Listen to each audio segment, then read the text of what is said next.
So we're trying to look at another way of basically specialized ways of doing things. So of course, a specialized way of doing biopsy.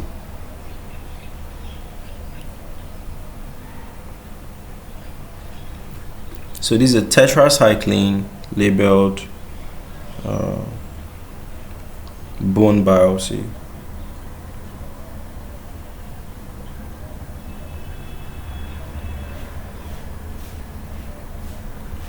Okay, tetracycline-labeled bone biopsy. Okay, so this is how it looks like. Okay, so you can pause and do yourself some good by observing some key things before we discuss.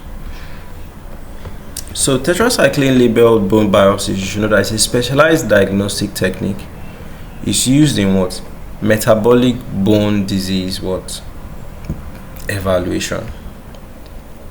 It gives it that color, that unique color, So it relies on the properties of tetracycline antibiotics to be able to bind to newly mineralized bone surfaces, and fluoresce under ultraviolet light. They give that characteristic color.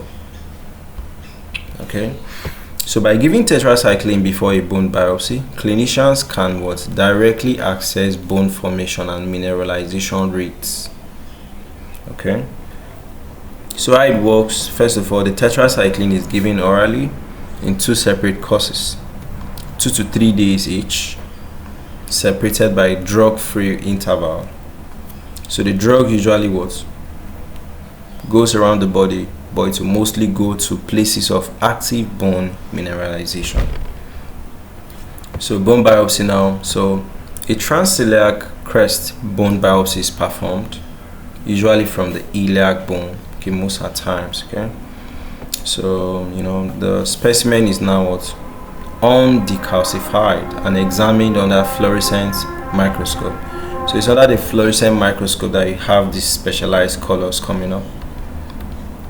Okay, so fluorescent labeling is tetracycline fluoresce yellow-green under ultraviolet light.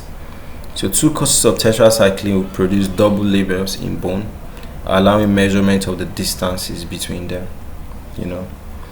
So you can pause to observe. Okay, see double labeled areas. So it measures the bone formation rate, mineralization lag time, dynamic histomorphometry or morphometry rather. So you are providing quantitative data on the time it takes for bone turnover, mineralization, and remodeling. So clinical uses can be used to diagnose all those osteomalacia, osteoporosis, and renal osteodystrophy.